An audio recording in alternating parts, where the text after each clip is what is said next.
Te he hablado de muchos casos de Japón, de China, de Estados Unidos o temas como la Segunda Guerra Mundial, donde existe aquella pena de muerte la cual cumple todos estos asesinos seriales que te traigo en el canal, o por lo menos la gran mayoría. Pero hoy te traigo el primer caso latinoamericano por haber atormentado no solo un país, sino 3. Y aparte de esto, haber matado más de 100 mujeres y, escucha bien, solo recibir 14 años de cárcel. Su paradero desconocido y su nombre Pedro Alonso López. Entremos en la historia.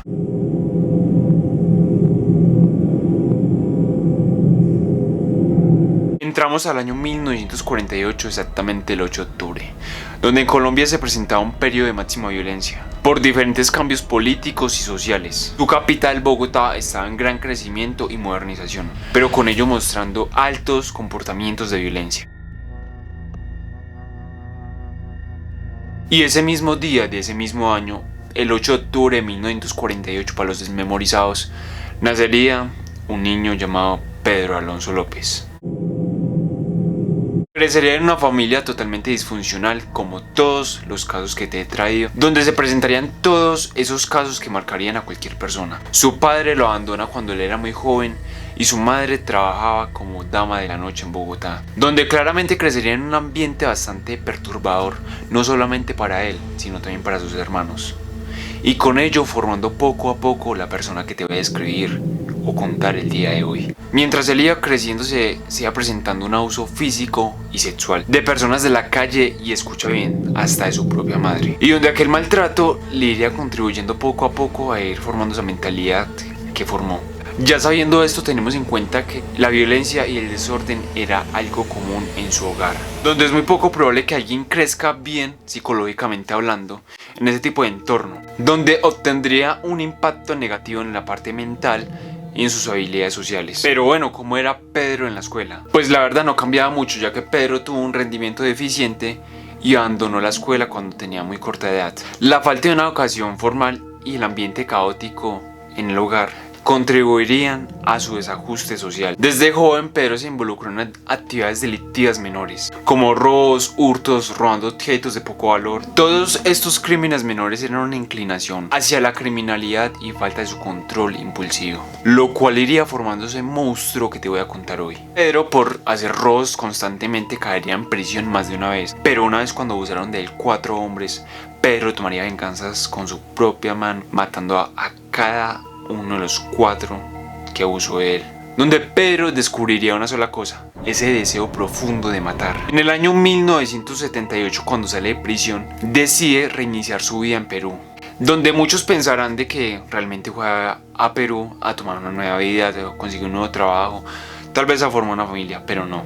Donde haría solamente una cosa: ir a buscar a sus víctimas, especialmente a niñas pequeñas de tribus indígenas que estaban totalmente en cierta parte del Perú, donde normalmente se gana la confianza de estas niñas por su inocencia, hasta por su ingenuidad, ya que le regalaba dulces, se le presentaba de una manera muy amable, hasta que las iba llevando poco a poco a donde él quería, la abusaba de ellas y las mataba ahorcándolas, donde buscaba a ciertas niñas que tenían algo en común, que tuvieran una mirada tierna, para que él, mientras él las ahorcaba, ir mirando, o por lo menos ir disfrutando cómo esa mirada se apagaba.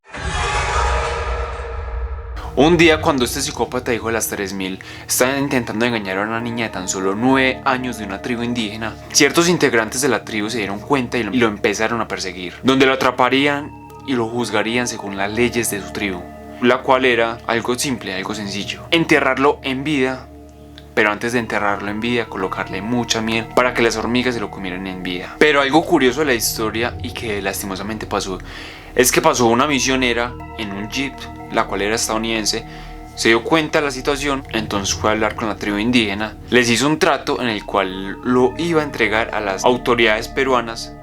Efectivamente esto se hizo, pero cuando estaban trasladando a Pedro Alonso López de Perú a Colombia, este se logra escapar, nunca llegó a tierra colombiana a pagar sus delitos. Algo curioso pero no comprobado es que durante esa misma época, durante esas mismas zonas, se empezaron a presentar muchos feminicidios, pero donde las autoridades dan por casi hecho que son una trata de blancas. Pero llegamos al año 1980, donde se presentaría una gran inundación en Ambato, una parte de Ecuador, donde se presentaría algo bastante curioso. El agua sacó de la tierra 4 cuerpos de niñas, donde aparentemente fueron asesinadas por estrangulamiento. Un día, una niña de 9 años estaba con su madre en un supermercado. Así que la madre se alejaba un poco, era a buscar algo de las compras que normalmente compramos por las casas. Hay un sujeto que extrañamente se le acerca a la niña de 9 años y le empieza a regalar un dulce, le empieza a hablar y la madre se da cuenta de esto y ve que la apariencia del tipo es bastante desastrosa. Su nombre, Pedro Alonso López. Así que la madre empieza a gritar, el tipo intenta huir, pero lo atrapan. Así que lo capturan y empiezan a hacer un interrogatorio, ya que Pedro Alonso López tenía una facha bastante peculiar, donde lo empiezan a interrogar, pero de ninguna manera le sacan ninguna palabra. Pero por cierta pregunta que le hacen, se dan cuenta de que es una persona bastante religiosa, así que llaman a un padre, el padre se acerca, hace las preguntas y Pedro se desahoga con el sacerdote, donde le empieza a narrar toda su vida cuando perdió su inocencia cuando tan solamente tenía 8 años y le empieza a ir dictando cada uno de los asesinatos que ha hecho. Así que el sacerdote, de escuchar tanto asesinato, queda aterrado, mejor se sale y le empieza a contar cada una de las cosas que Pedro Alonso López le contó a cada uno de los policías. Los policías cayeron en 2 situaciones. Unos decían que simplemente era un loco que estaba tratando de llamar la atención y los otros tenían la pequeña duda, o por lo menos le intentaban de creer a este psicópata, ya que probablemente podían tener un asesino serial. Así que se le acercan a Pedro, le empiezan a hacer preguntas, que si todo esto era verdad, que mostrara ciertos cuerpos. Pedro dijo la verdad, mostró los cuerpos, así que fue trasladado a Colombia, donde le harían solamente, escucha bien, 14 a 16 años de prisión. Y eso que ni fue a prisión, fue a un hospital psiquiátrico, ya que en Colombia no existe la pena de muerte ni la cadena perpetua. Cuando estuvo encerrado en este hospital psiquiátrico le encontrarían diferentes enfermedades mentales como un trastorno de la personalidad. Y una frase que él mismo dijo que llamó bastante la atención es que todas las víctimas no las mató Pedro Alonso López, sino Jorge Patiño. Y lo más curioso de esta historia es que en 1998 sale de prisión, o bueno, sale de ese hospital psiquiátrico, y desde 1999 no se sabe absolutamente nada de su paradero. De acusaciones. Asegura que no es el culpable directo, pero acepta ser cómplice. ¿Cuántas violaciones realmente cometió Pedro Alonso? Yo no cometía, yo estoy implicado como cómplice. Claro que participé en el hecho, pero... Él acusa a Jorge Patiño de ser el autor directo de las violaciones, pero al parecer este personaje es un invento suyo.